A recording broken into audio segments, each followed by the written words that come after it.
bringing it to them all day. You know what's up? Welcome to Birdland. Win or lose, we bringing it to you always.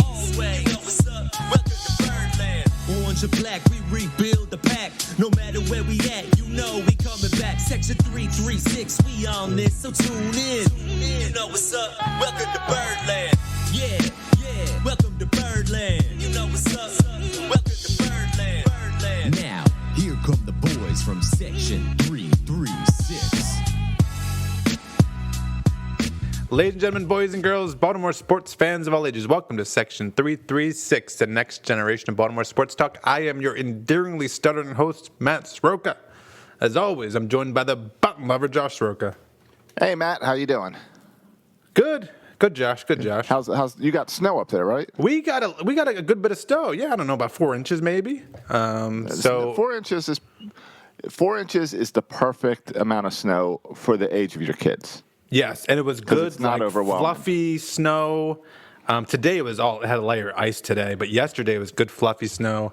Good, made like a big old snowman. Yeah, did a snowball fight, snowman. Silas is like having the time. He is like me out in the snow. I'm the same way. Where like I love the snow, out there having the time of my life, and then you hit like the 45-minute mark, maybe the 50-minute mark. And there's a moment where you realize your hands are so cold that they start to burn and like you can't feel your toes anymore. Right. And then it just goes from like laughing, having the time of his life, to just tears because my hands are cold. And he gets it all in there, in the snow and gets all wet and stuff. But yeah, 45 minutes and then crying, which is really how I am too in the snow. Love it for 45 minutes and then I start crying. Now, when we were kids, we had the huge snowsuit. So, full body, zip everything up. Or I guess you would have the snow pants with the bib. Then, when you grow up and stuff, you don't have that stuff anymore. Do you have that stuff? Do you have, like, snow clothes for your kids? Because there hasn't been, I think it's been a few years since you got a snowstorm even this significant. It's true. This is the big deal. This hasn't happened in a couple of years. So Silas was one the last time. Yeah, we had snow and like this. And so his snowsuit fit Faye. But for him, we had to do a day of the snow Facebook Marketplace drop-off pickup situation at the Graysonville Senior Center. Girl was a half hour late. Isn't that kind of messed up? But whatever. No, not if the roads are covered in snow. It doesn't. And you're asking during the snow. No, but we went to Graysonville Senior Center because she doesn't want to go us to go to her house, which is whatever. But she lived on that road. Like she just had to come out, 10 yards to how much did you pay? $10. Yep, she shouldn't have been 30 minutes late. I was sure you were going to say free, and I was going to make fun of you for. But no, if you paid $10, my 30 minutes is worth more than $10. Well, and the day before I went to the outlets, and I went to Columbia, and they had the outfits. The store Columbia. Yeah. And they had the snows, but it was $50. $50 for a snowsuit for a little person. I was like, no, I'm not paying $50. Well, what store? And then we went to Marketplace. What store? Columbia. That's the problem. You're going there to buy outlets. Ski gear. It's the outlets. Oh, we can talk about outlets another day. Because outlets. Great deals. Outlets are not great deals. Outlets are ripoffs. Oh, no, they got big signs. Everything must go. 70% off everything. Yeah, they got signs. They don't have deals. Oh, you're going the wrong outlets. No, you don't understand. I've got outlets. Well, just like you, I've got outlets 2 minutes from my house now.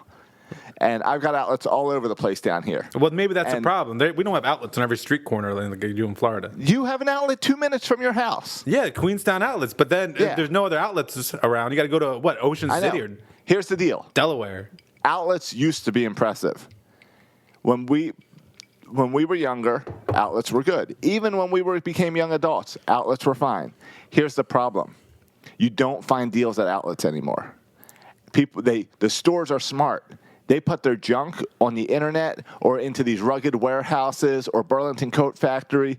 They buy all the crap and then mark it up. What you get at the outlet is the stuff that they can mark on sale, not outlet prices, but just a little bit lower maybe, or do a deal or a sale or something where you think you're getting a good deal because it says outlet. No, it's crap. You've never been the Van Huizen outlet.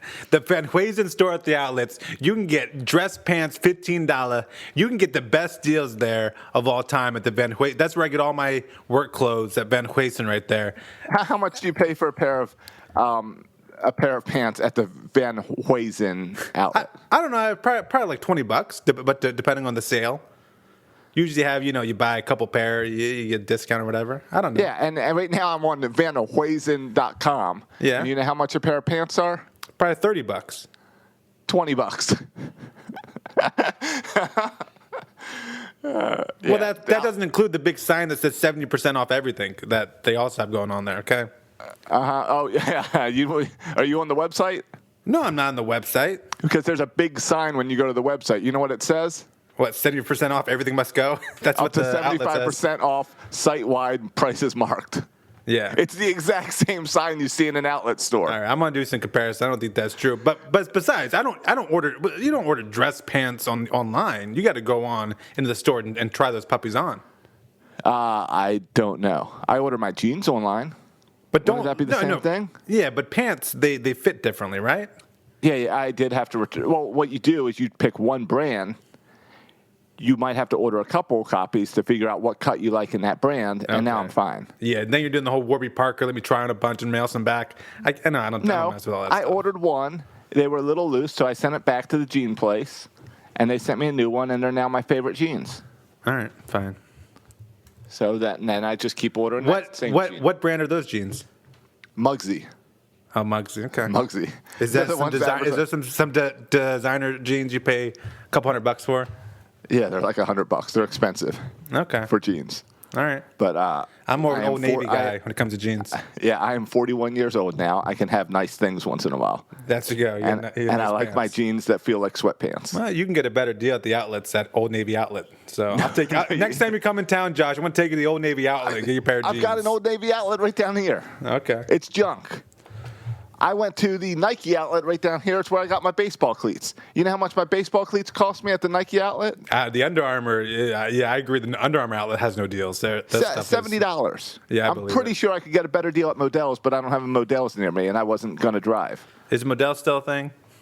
I don't know. I saw you guys got a giant Dick's in Annapolis now. I saw that when I was there. Oh, did we? Yeah. Good for them thriving in this economy. A lot of those places went under. But we got a Dixon Easton I'll go to occasionally as well. They're the store that always irritated me on the internet because I would run into the problem every year getting ready for softball. Yeah. So what problem is that? Going over to Dix.com. That's not their website. It's not where you want to go. Okay. And I would do it all the time. Goods. Yeah. Many times on a work computer. Yeah, that could get you into trouble. So yeah, it was always fun. You clean up that name. But right.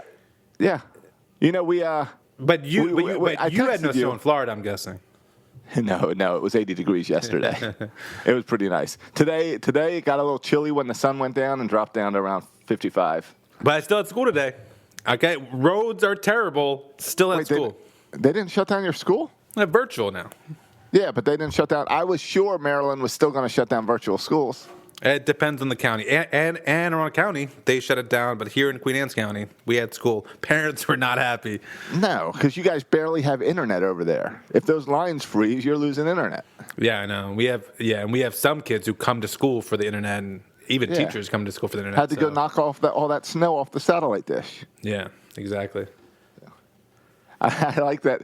I texted you earlier today saying, let's take this new segment called Ball 4 that we'll put at the end of the show when we want to talk about stuff that's not sports related or Orioles related. Oh, yeah. Sorry. And we got a lot of Orioles news to get into as well. Because we still have stuff for that new segment. And one of my balls is related to this winter thing, this snow thing. That's good. Some snowballs. Yeah, I got a snowball.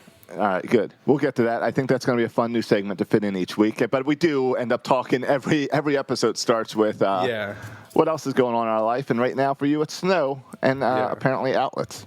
Yeah, we got to stay focused because we got some Orioles stuff happening, and you got to stay your eyes peeled on this stuff. So we've had a lot of news in the past week. Last week we kind of talked about the finances and stuff, and we've had a lot of news since then. Oh, and MLB is screwing with my plans for Birdland tonight. We'll get to some MLB issues. Okay. Oh, yeah. Yeah. So that's we said last week.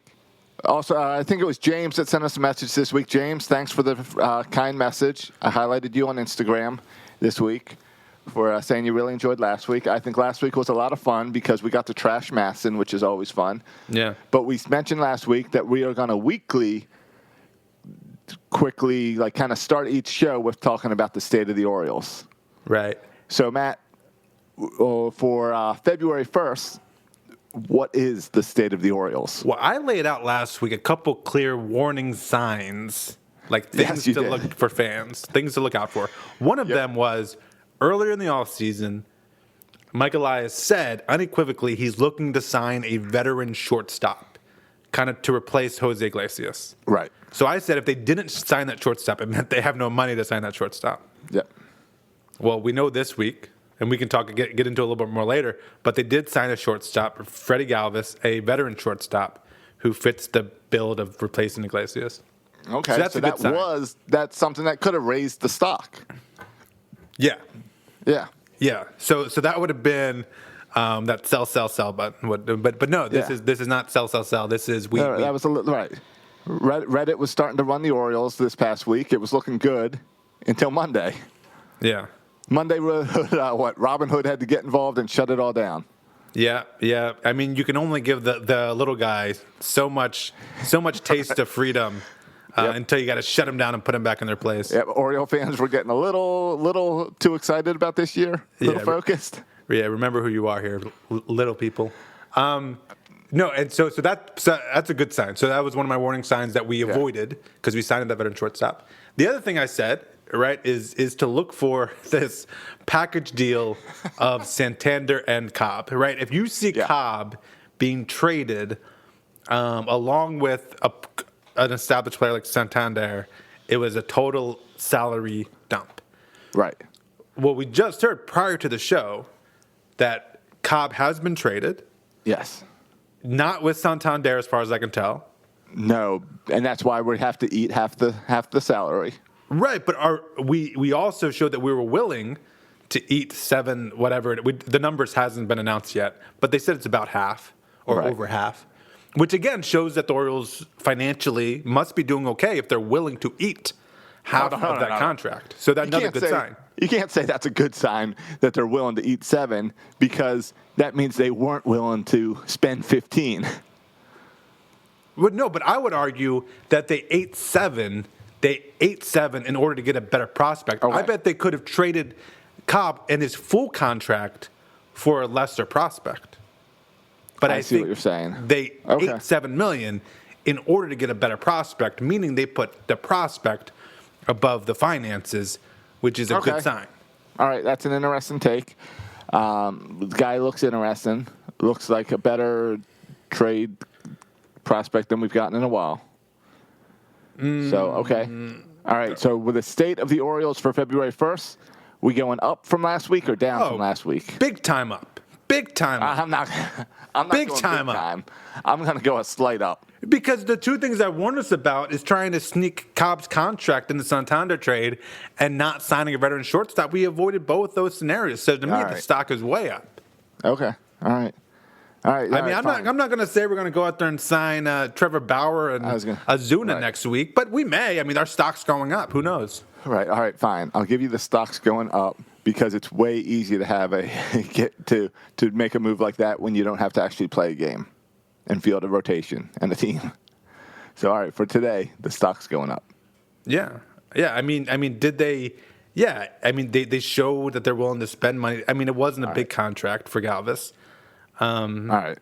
And all right. So, and based on last week. Last week was a huge crash. Yeah, we thought Josh was predicting that we'd be in Nashville by April. Nashville. And that was a bit bold for me, that Nashville by April. But never said Nashville. I said they might sell the team. Never said we're leaving Baltimore. Hey, and we still, like in 2 years, we still might sell the team. Next year, might sell the team. Like that's still a possibility. But I think it was encouraging news this week. Now with Cobb off the books, the Orioles are looking at a salary of $50 million for the team for this year. Yeah, Chris Davis makes $60 million this year. Chris Davis makes $23, so he's half. And Yeah. there's definitely players in Major League Baseball that will be making more money than the entire Orioles roster combined. Oh yeah, I think we have three guys over $1 million. We I got think five. It's five over $1 million. Guys. Mancini, Only one is over $5 million. Okay. Yeah, because Mancini is like 4.7. Yeah. The next highest. Yeah, and then Chris Davis. But we're not trading that contract. We'll see what happens. This week made some surprises. Let's see what happens for next week. For now, the stock's Yeah, up. I was surprised that they traded Cobb. The money kind of makes sense from the let's Orioles' start right there perspective, with the Cobb. Okay, and then we can go back to Freddy Galvis because that was interesting signing too. And there's two parts of this, right? There's Cobb and who we got. But as far as Cobb goes, it's interesting, right? Because half his salary they ate, which I think is good because I do think they could get a better prospect by eating more money. The other thing is, it would kind of be because I think the other option was to wait until the All-Star break and then trade him. In that case, you'd be paying half a salary for half the season anyway. So in this way, it's almost like the end result's the same whether you trade him. And so I think Cobb is the big winner in all of this. He gets because he gets to go pitch in California on a better team. He's back with Joe Madden. He had great success with Joe Madden. He's got a chance to put up more wins. I mean, I think Cobb's the winner. I mean, we traded Iglesias to the Angels, Bundy to the Angels, and now Cobb to the Angels. Listen, Mike Trout. This has been said a bunch that he's the greatest player in baseball, but he's played in like 3 playoff games. Right? Mm-hmm. Like they're never in the playoffs. Yeah. And so when I see a bunch of Orioles getting traded to the Anaheim Angels, it makes me kind of upset because I want the Anaheim Angels to be good. I want them in the playoffs. They will. They're getting there. They're not, Josh. Like, is Alex Cobb? I like Alex Cobb. Is that a huge Alex upgrade Cobb's on their rotation? He's probably 3-4 in their rotation. Yeah, I would say closer to 5, and that's if he stays healthy, right? Like there's Alex Cobb signed the biggest contract of any Orioles pitcher ever. Mm-hmm.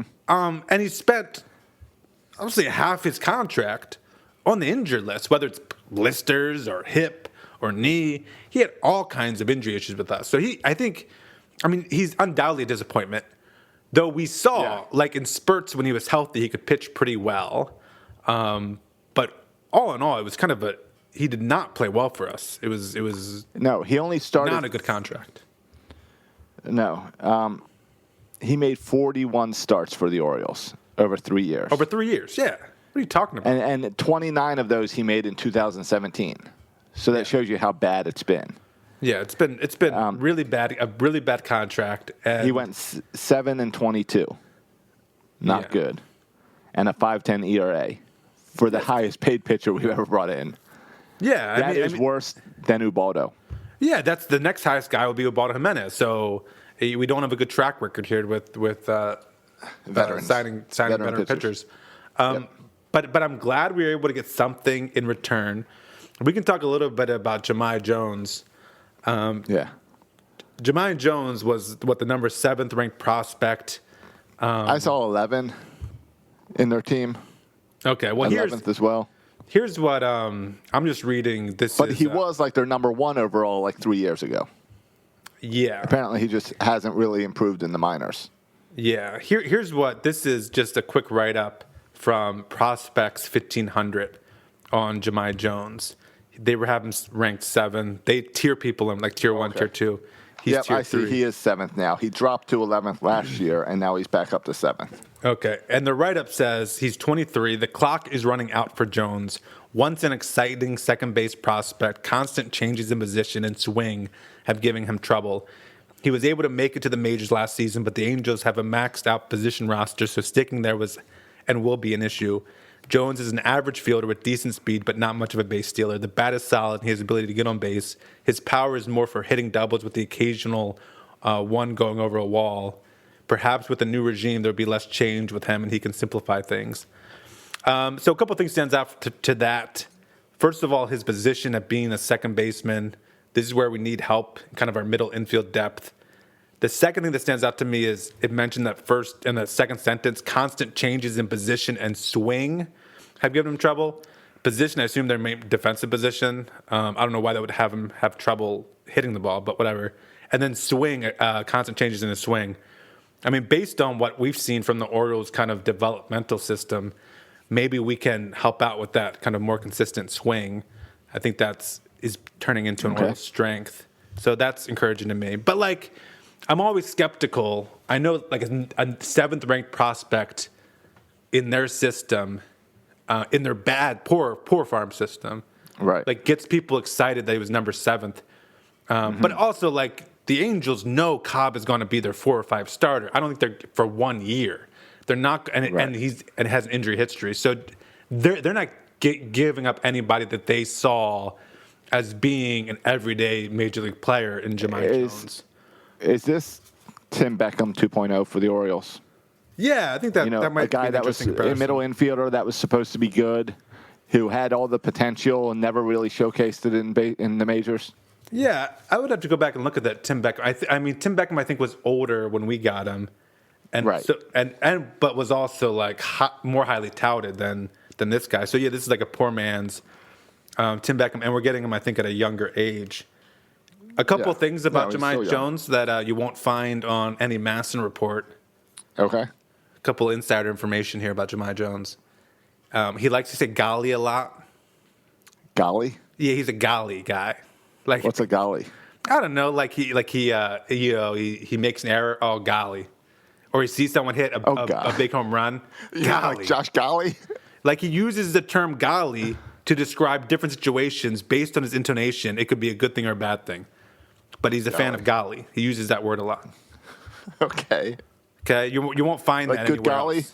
Yeah, but I'm telling you now, it's true. You won't find it anywhere else, though. Golly. Okay. Yeah. Doesn't like a hard hit ball at him, and he's at second. Hard hit ball, golly. Right? Hits a home run, golly. Golly. He uses golly a lot.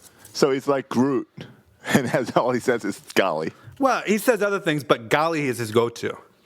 Golly is his go-to. So he's like a 3 or 4 year old who knows one word. Yeah, he's a golly. All right, golly. But I'm a fan of golly. I haven't heard golly in a while, and I'm a fan of that being used. His nickname is Jam. All right, golly. Did you also know, fun fact, I don't know if anyone has talked about this. Has anyone talked about this, Josh? Do you know who his brother is? His brother, let's see, Jones. So his brother would be Adam Jones. T.J. Jones, a wide receiver for the Detroit Lions. Okay. All right, golly. His father was the linebacker for the Detroit Lions. So what's he doing playing baseball? I don't know, but he comes from a family of athletes. All right, fine. But you don't find the information. You only find that information on Section 336. You don't find the information anywhere else. Where are you finding this info Don't from? worry about it. Don't worry about it. Did you figure out how TikTok works or something? Don't worry about it. Snapchat? No, but don't worry about it. But I did, Josh. This is what every Oriole fan did, and you have to do this first. This is what I joined I joined the Orioles woke Twitter mob, and the first thing I did is you check out his Twitter page. Okay, what is this guy liking? What is this guy tweeting? Who is this guy following? Who is he retweeting?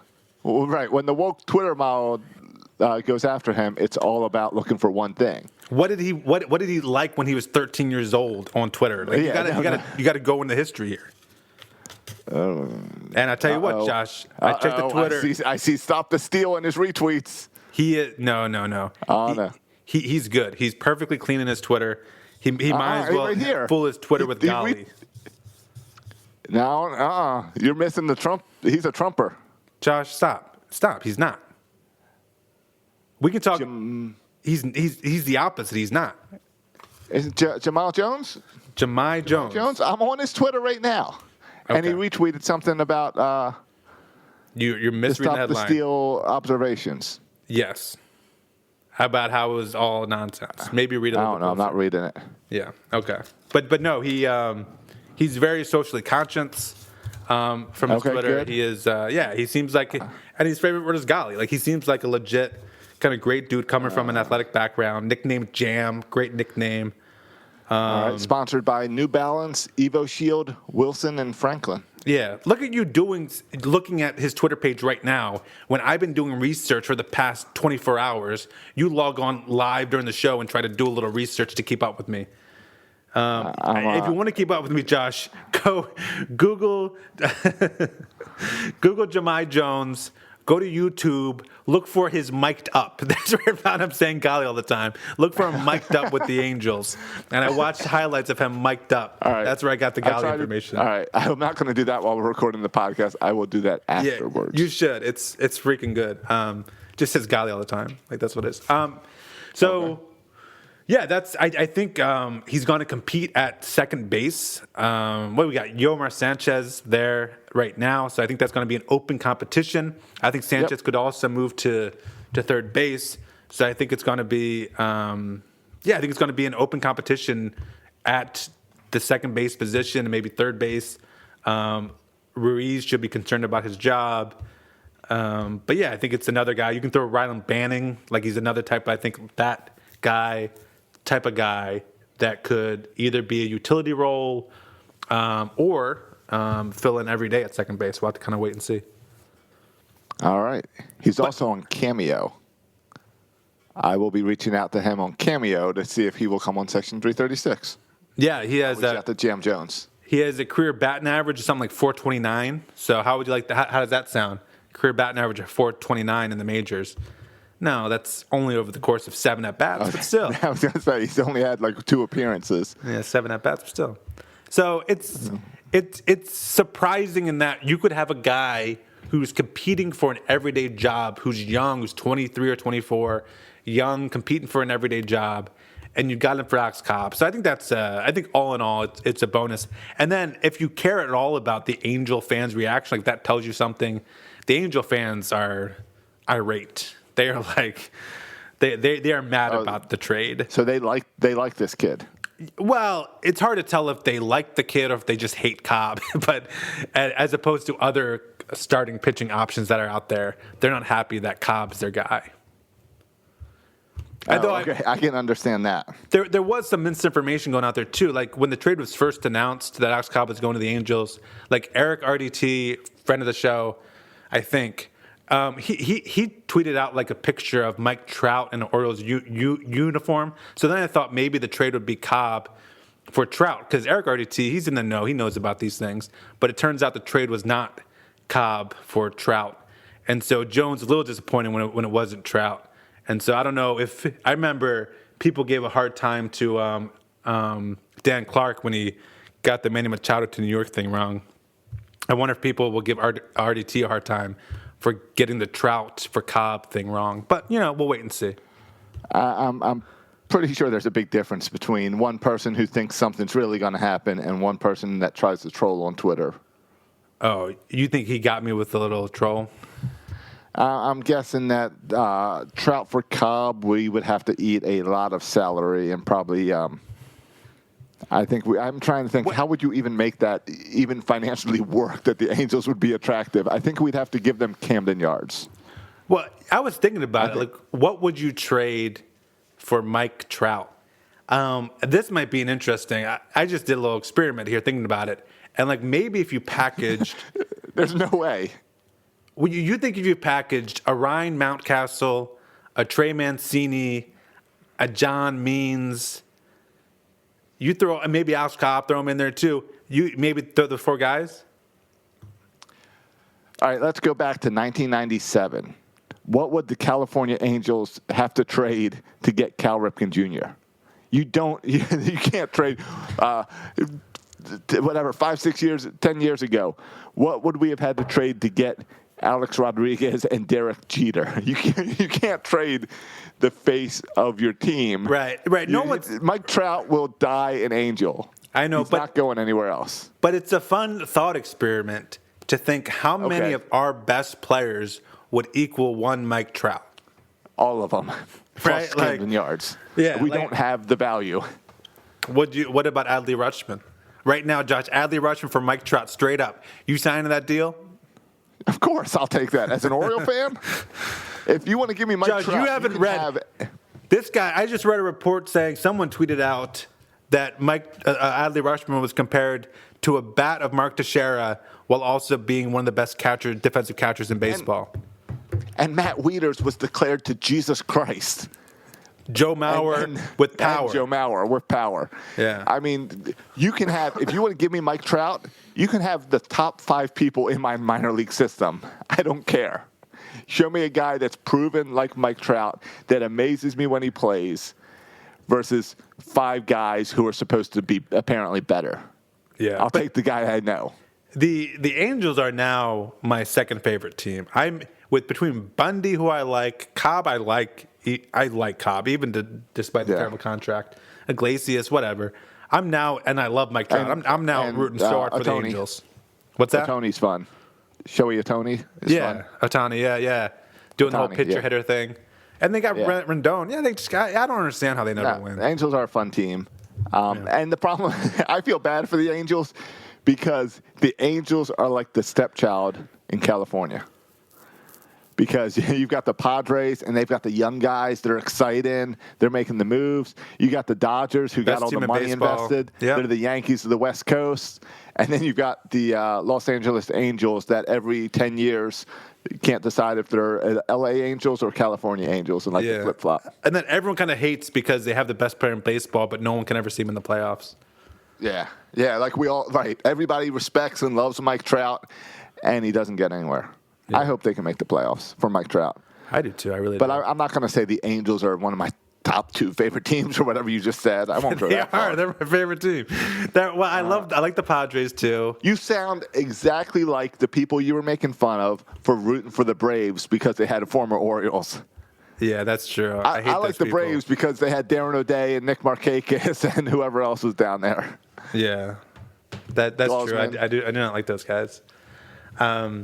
Got to get through the rebuild, but shoot, we got somehow. I know. Hey, and at least it's West Coast. Yeah, it's West Coast. I can't stay up for those games anyway. All right. Real quick, the Freddy Galvis signing. Yeah. I almost forget. It seems like it was like a lifetime ago because today's news was so crazy for the Orioles and unexpected.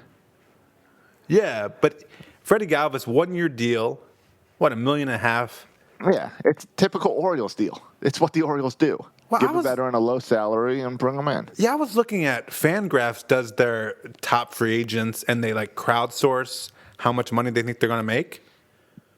They had Freddy Galvis as their crowdsourced results, what they the crowd guessed. And these are smart fans who follow Fangraphs, right?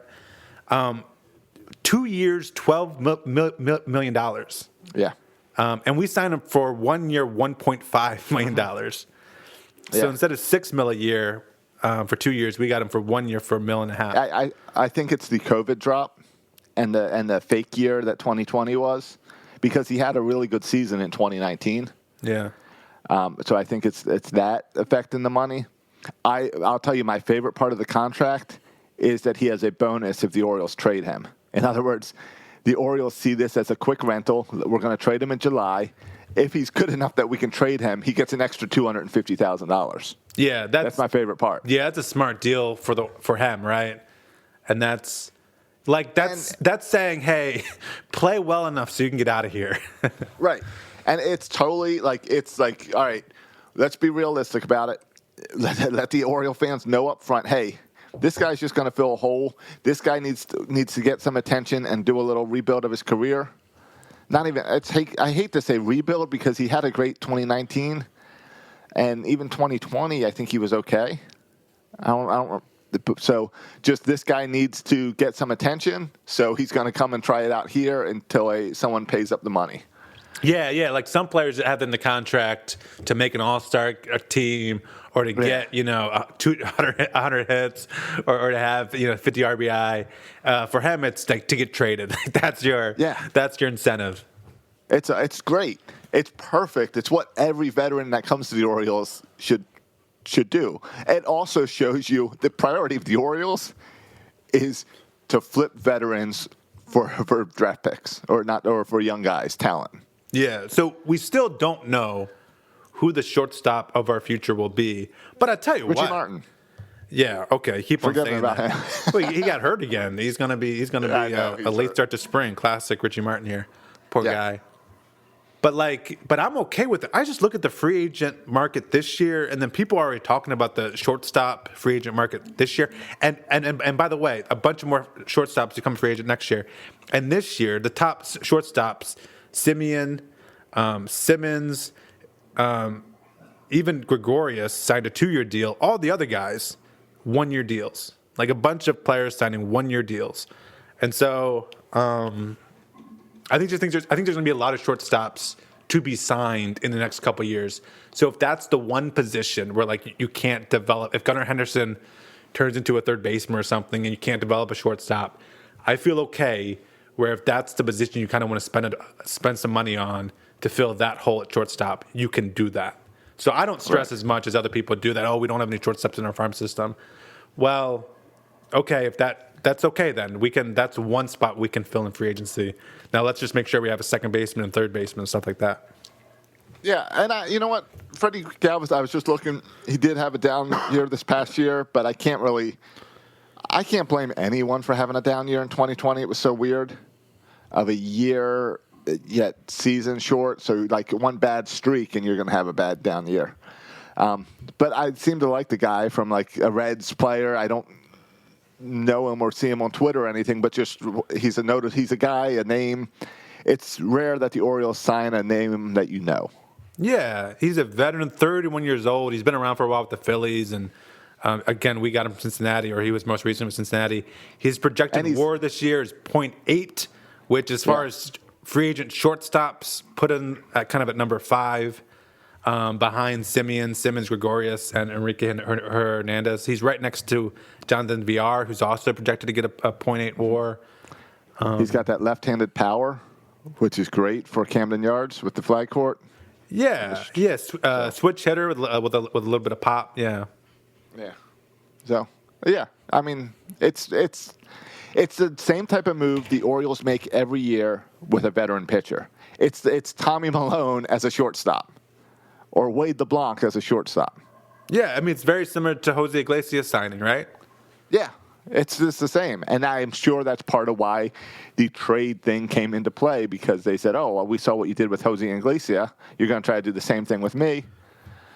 Yeah. And I think, everyone's going in eyes wide open on that, right? Like Mike Elias, I'm sure, is open about it. That's why the incentive is there. Galvis knows what he's getting into. And I think that's a really good deal for a player, too. Like, if you want to give me a 1-year deal and I know you're going to trade me to a contender at the trade deadline, or most likely you're going to try to trade me to a contender at the trade deadline, like, that's a pretty good deal. Yeah, that is.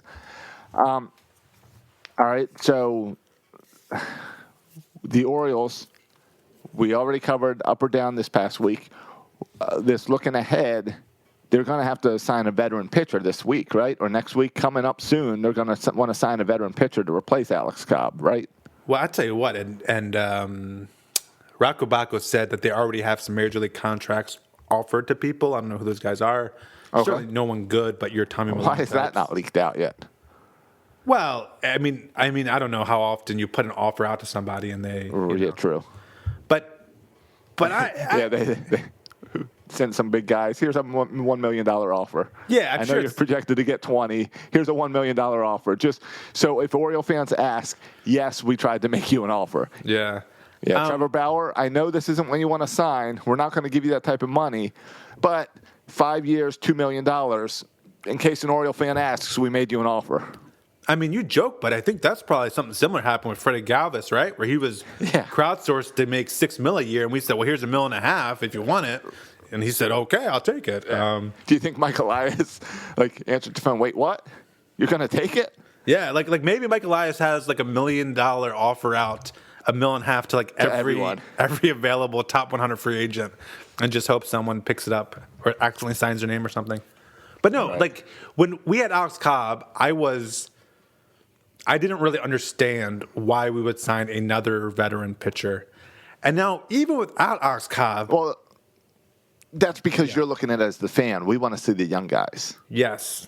And remember, we added a bunch of guys. We added Alex Wells to our 40-man. We added Zach Lothar to our 40 man. We added Bruce Zimmerman. Those are 3 starting pitchers: Bruce Zimmerman, Alex Wells, Alex Wells, and Zach Lothar. 3 guys who I would like to see pitch for the Orioles this year. Right, and that's the problem. Yeah. You or I would like to see them pitch for the Orioles. Right. I'd rather watch them than Tommy Malone. I would. Right. I know, and I have a feeling you're going to have to go to Norfolk to see these guys. Yeah. Because the Orioles are trying to not bring guys up until they're ready to make that contract work, make the contract last. Well, because right now we have 3 starters, and then we have some openings. We have John Means, we have Keegan Aiken, and we have Dean Kramer.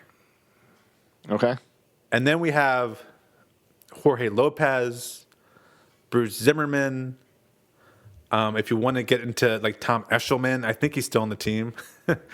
And then we have a bunch of these young guys, right? Like your Zach Lothars and stuff that I already just talked about. Okay. So if you want to start all these guys at the minors, I guess that means you have to sign another veteran pitcher. And then injuries happen and stuff too. Like, fine, I get it. But I really want to see this year. I want to see Wells and Lothar and Zimmerman, and so I hope that's able to happen.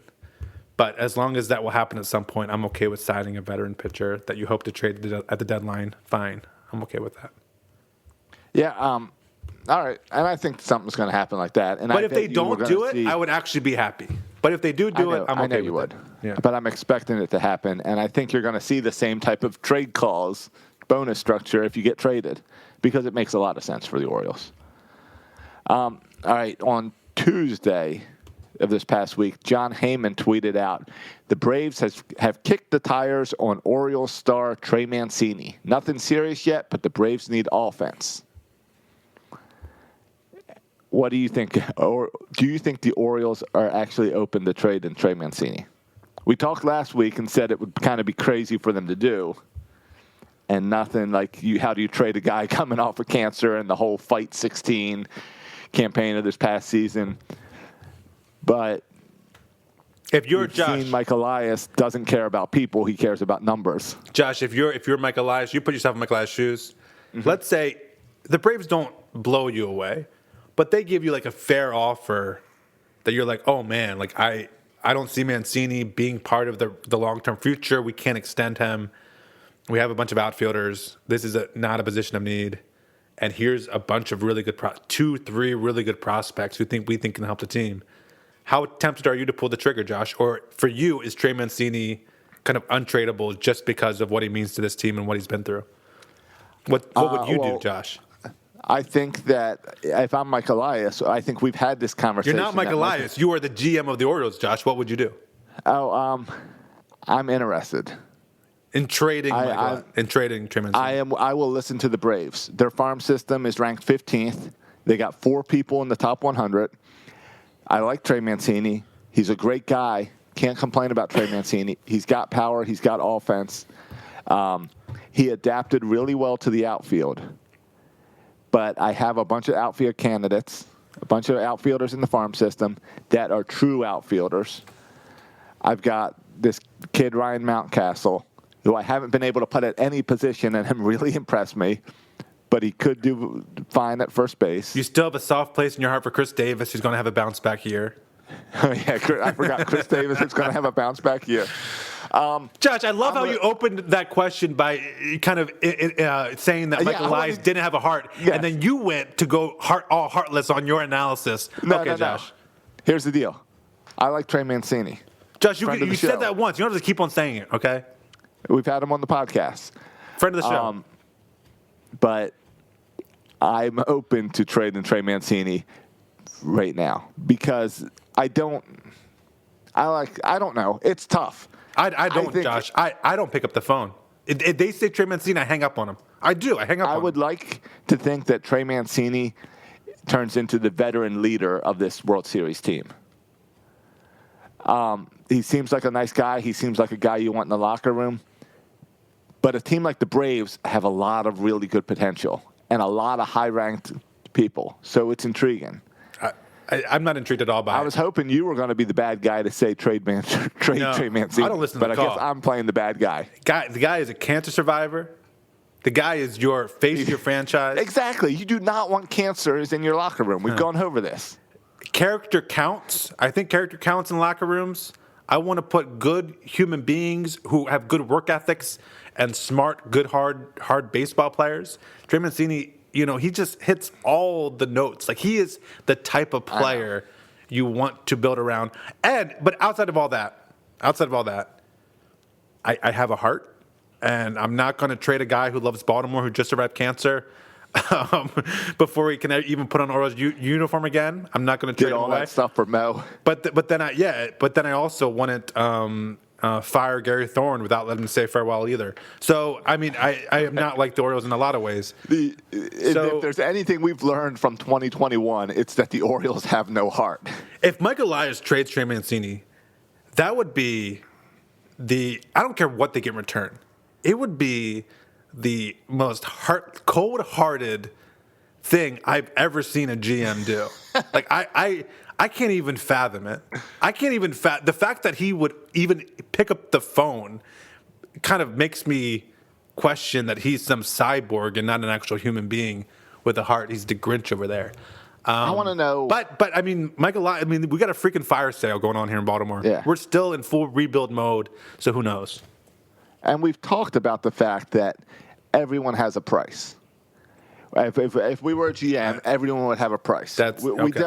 We had this conversation with Manny Machado back in the day. Of course, there's a price. You'd have to get an overwhelming price.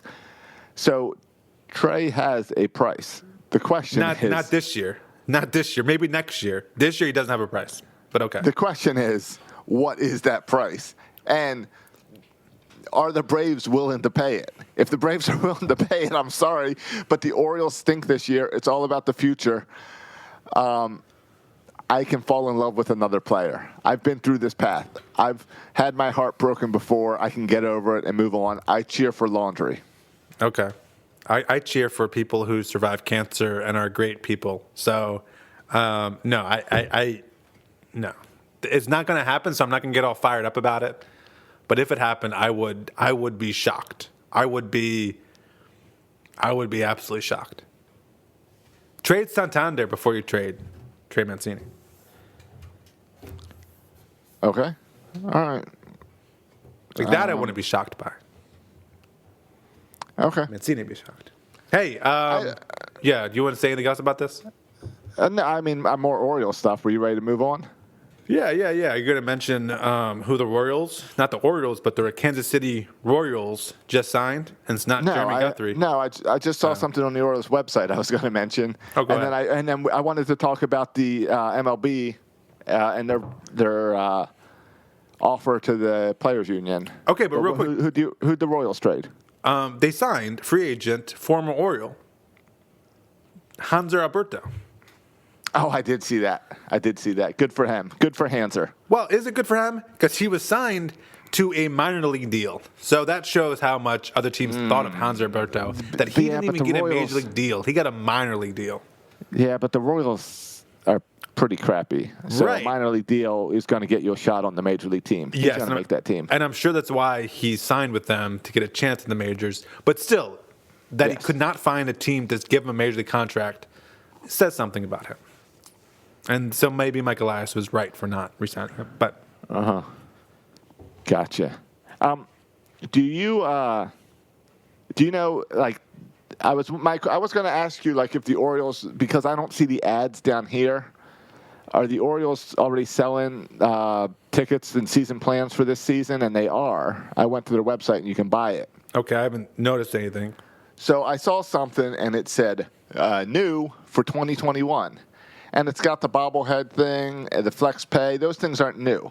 But then it says new, O's Assurance.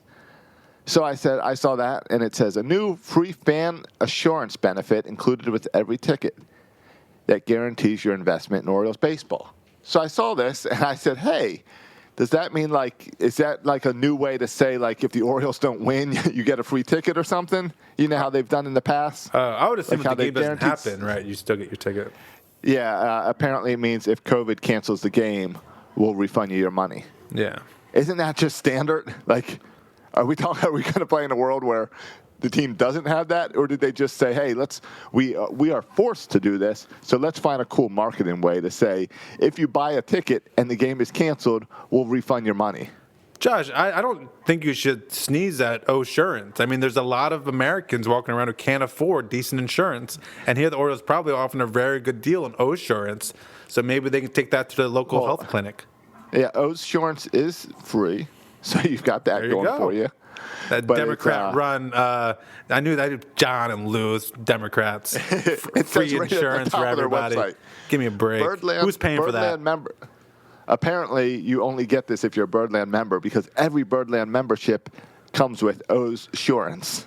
Oh, so if you don't have that, you can't get your tickets refunded if there's a... Apparently so. That's crap. Yeah. That can't be true. Exactly. I guess you just don't get the cool marketing slang. They're going to call and say, "I need a refund." Well, do you have insurance? No, I don't. Okay, we'll refund your ticket anyway. I think that's how it goes. Yeah. Do I get a card, an insurance card? Right, exactly. All right, so did you see the stuff? So what I was teasing about Major League Baseball messing with Birdland tonight is I went in this week and I'm preparing and getting other hosts and all involved. So I built a schedule so that I could start to sign hosts up for all the Oriole games. So I built a schedule for the whole Orioles season and some minor league coverage and all. And I was getting ready to put it out the next day or two. And then Major League Baseball comes out and makes a presentation to the players about shortening to 154 games and pushing the start of spring training back into March 22nd and pushing the start of the season back a month. Completely screwing up the calendar I just made in Excel. It took me like 2 hours because I suck at Excel. Yeah, it sounds like you need to get some Excel experience for that. I mean, that's the bigger story here. You're burying the lead. No, but the real story is Major League Baseball is made this offer to players to go to 154 and expanded playoffs and start the season a month late. I mean, this is crazy to me. I feel like this is like my county school system here, where like no one does anything, and then like a week before school starts, everyone's like, what do we do? Yeah. Like, guys, you had the whole off season to have this conversation. We knew where we would be with COVID, right? We knew, maybe not specifics, but in general, we knew. And all of a sudden, now you want to throw out all these proposals. Right. And so, fine. I guess we'll see, right? But I don't understand. Pitchers and catchers are supposed to report in 9 days. I mean, yeah. I mean, it's February now. It's February. We talked just a couple months ago about how Major League Baseball did a great job handling COVID. We now live in a world where the NFL played their entire season. Yeah. Where the NBA finished out their season and started a new season. Yeah. Where the NHL started their new season. Sports are going on. College football happened. And now baseball is saying, we want to push back a month? That seems a little weird. Well, and maybe they handled the season well, Josh, the playing of games last year. And not the World Series. But not the World Series. And what they did not handle well is all the nonsense prior to the season between the owners and players. And here we go again. Also, why does every conversation between a player and owner union published on Twitter and like just become so public is weird to me too. You don't have these public battles in all the other sports. And I think you do. You don't. No, this is a baseball thing where you have disagreements with how many games we played, but you don't have this public battle between owners and players like you do in the other sports. And I just think it's weird, and we know they're going to play a bunch of games. So at the end, it's kind of moot, right? They're going to play 150 or 160, but they're going to play a bunch of games, and we're going to see a bunch of baseball. So they just got to figure out the details. Yeah, and I just can't figure out what pushing a month gives you. Like, you're telling me you didn't have all the safety and stuff in your system to start February 10th or whatever? Right. Like, can you guarantee all your players get vaccinated at that point? I don't think that's going to happen. No, that's not going to happen. didn't we already have like fall ball or winter ball or something? We had like the Arizona Fall League going on. Like players are working out and getting ready. Yeah, it doesn't. I don't know what a month doesn't gets do anything. You. Yeah. What it does is it screws up Chris Davis. He says that ramping up to spring training and then cool down to start in July, he says that hurt him because he overworked. Okay. What it does is it screws. So I'm throwing out Chris Davis because he's the only Oriole that spoke out about it that I know of right now off the top of my head. Because for some reason I love Chris Davis. But you think about pitchers and players who are ramping up. Pitchers working out on their own, getting built up for spring training because it's in 9 days. Yeah, that's the thing, right? Like, even if they were delay a month because you think that's best, fine, do it. But make that announcement 2 months ago. Like, have this conversation 2 months ago. Why are you having it now? You're not. Your players, good major league players, are not just sitting on the couch until spring training. Yeah. They're getting prepared. Even Vlad Guerrero Jr. has been working out. He has, I'm sure. Yeah, it's just why he was fat last year, and I saw some pics he's of this way thinner offseason. now. He looks good. He looks good. That's bad news for the AL East. Yeah, because fat Vlad was crushing us. In shape Vlad, forget about it. That or Canada has really screwed up the COVID thing, and he has not had food for 6 months. That could be it too. Who knows? But so I don't know. Major League Baseball is screwing it up, and I just want baseball. I want the pictures of fat pitchers with beards showing up at spring training. That's all I want. Yeah, I don't even care. I'll wait a month. I don't care. But I want as many games as possible. Yeah. So anyway, players. The big thing with players is they want more guaranteed money in case games are canceled with COVID, and they don't like expanded playoffs because they think expanded playoffs puts more pressure on the playoffs and not in the full season. I don't really understand that. Expanded playoffs. I agree with the players, but from a player perspective, expanded playoffs means more money for the owners, which means more money for them, players. Presumably. But. And that's the truth. What they're saying, that doesn't take the attention. We don't want to be like the NBA. What they really mean is you're going to make more money with those national games. Split it with us. Right. That's what they really mean. And they will eventually in free agency. Like they'll spend more money in free agency. They will. Well, but what it's really setting up for is next year is the CBA. Yeah. So the players' union doesn't want to look weak. Right. They need to be strong now to go into that CBA. Oh, yeah. I know how these unions work. Absolutely. Yeah. Right. Too dangerous to teach, right? I know how they work. So. All right. We're running out of time. We're going to get to our Ball 4 segment. Do you want to go to it, or are we pushing it for next week? No, let's go real quick. All right. What you got? All right. You want ball 1, or you want me to start with ball 1? You give me ball 1. I'll give you ball 2. All right. Ball 1 is I went out this weekend and played poker with like 6 guys in person with cards and chips. And it was like for a evening, I could forget about the whole COVID thing. And then today. Were you socially distanced? Did you mask up? No masks. No masks? No masks. Outside or inside?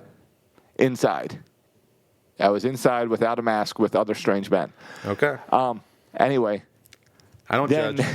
Then today I went and got gas, and I ran into the gas station, and outside of the employees, I was the only other person in the store wearing a mask, which tells me, as people what does that tell you, Josh? Here we go. What does that tell you? Yeah. As people laugh at Florida, as they do, it tells me that all these news reports of we'll have to be wearing masks for the rest of our life, and this is the new normal, just get used to always wearing a mask when you go out, always social distancing. Florida will be leading the way in we're tired of this crap. Let's get on with our lives. And you can come down to Florida and you can play poker in real life. You can go into a gas station without a mask, and you're the odd one if you go in with a mask. So it may seem strange, but Florida is standing up to say we're not going to wear masks for the rest of our life. So that's my ball 1. How about you with ball 2? Oh, Josh, it makes me laugh so hard. How, like, everyone outside of Florida thinks Florida is so dumb exactly. And is like an absolute train wreck. And you're over here thinking that you guys are freaking lighting the way of all America. Well, everyone outside of Florida thinks you and your Floridians are absolutely insane, and your governor is insane. I know. But Josh, do your thing. Except check the COVID numbers, and Florida's pretty good compared to everywhere else. Okay. So I'm enjoying it down here. I don't know. Well, last time we talked, you were telling me how well they were handling the vaccine. And then the next day, I read the New York Times, and there was an article about how it was a free-for-all and a freaking disaster in Florida. I don't know what's true anymore. It's by county. My county, it's right at Publix, right down the street. You can get a gallon of milk and a vaccine. Yeah. It's easy. With your Chick-fil-A sauce, too. Grab that while you're in Publix. So, all right, so you go ball 2. Yeah, I don't know how to follow that nonsense up. I'm looking at. I was trying to look at my my Twitter here that tells me how many people I've been on. Josh, I've been on an absolute blocking spree, and I'm up to 479 blocked accounts. Why are you blocking people? Are these can't people help like that are attacking you? No, I can't help it. I seek out people to block. Here's my new one. Weather. Tony, what's his name? Tony Pham or something? This guy who does weather. Tony Pan. All right, here's what I do now. But hold on. But you only block people that need to interact with you. Otherwise, just don't follow them. I can't help it, Josh. I seek out people to block now. So I go on Tony Pan, and I see him tweet about the weather and about snowfalls. Yeah. And then anyone who responds, there was a whole bunch of people on Sunday morning, while it was still snowing, there was a bunch of people commenting at Tony Pan that it was a bust, the snow bust. Oh, you busted again. All these weathermen are idiots. You busted. I blocked them all. Anyone who said that it was a bust, I blocked them. Because how are you going to call it a bust when it's Sunday afternoon and still freaking snowing and calling it a bust for snow? But Josh, I can't help it. I seek out these people who are morons and I block them. I can't help myself. How do you look up how many people you blocked? I went to I go to my Is it in the app? Yeah, in the app, I click on those 3 lines at the top left where it has my profile list, topics, bookmarks. I go to setting and privacy, and then I go to privacy and safety, and I scroll down, and it says settings and privacy and safety. Yeah, and then I scroll down. Blocked accounts. And it says blocked accounts. How many you got? 29. I have 479. I'm tired of these people. All right. But it's my fault. I'm addicted to blocking people. Like they don't even interact with me. I search for them, and I block them. I see. Can you see how many people have blocked you? No, I can't. I remember someone who's Jose Batista, I believe, blocked me, and I don't know why. And then the only way you find out if you search for them or something. But no, and then I just block random people. Like if you have a picture of Joe Biden or Donald Trump as your face, I just block you immediately. Anyone who has their profile pic as Biden or Trump, politics. what is that? I block you because that's not your face. Yeah, I block you. So sometimes I block just some pictures, but I'm out of control with blocking. I like it too much. I need to stop. Right. So I'm sorry. That's my ball 2. Josh, go ahead and do ball 3. Ball 3 is I got a new TV show I've been watching. It's called The Go Big Show.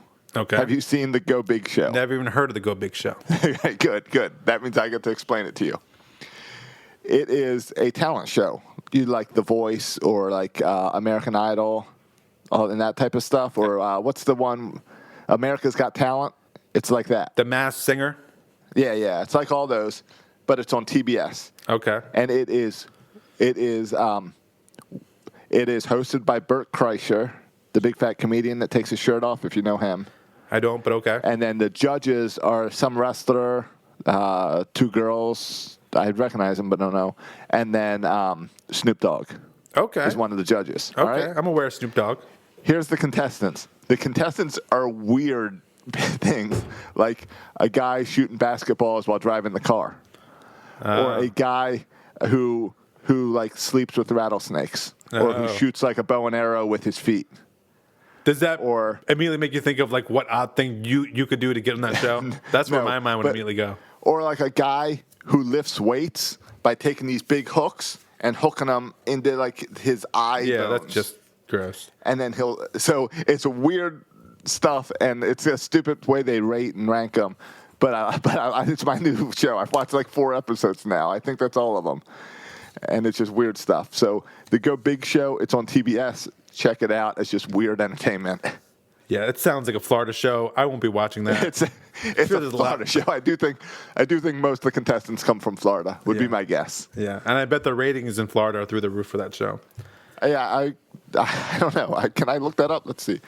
Go Big show. Well, for Ball 4, I just finished watching it. It took me 3 years of my life. I finished watching The Americans. I finally finished. And Josh, unequivocally, that is the greatest television drama I've ever seen in my life. It goes in my top 3 all-time favorite shows up there. The Americans? With The Americans. Boy Meets World, Seinfeld, The Americans. 3 different genres, 3 completely different shows. But it was one of the Boy Meets World greatest and Seinfeld shows. in similar genres. What's that?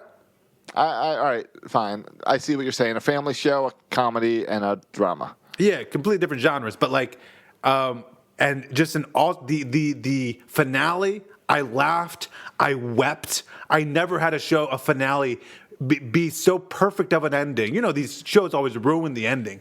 Yeah, the like ending The was Lost perfect. ending Don't get me started. The ending was perfect. It was just Really? everything about the show was so amazing. I'm serious. The Americans. I watched the first I'm late season. on this, and everyone's probably already seen it, but I'm just now finished it, and it was top 3 greatest shows of all time. Have you watched Breaking Bad? No, everyone says to watch that one too. All right, Breaking Bad is one of my top favorite dramas. Have you seen Dexter?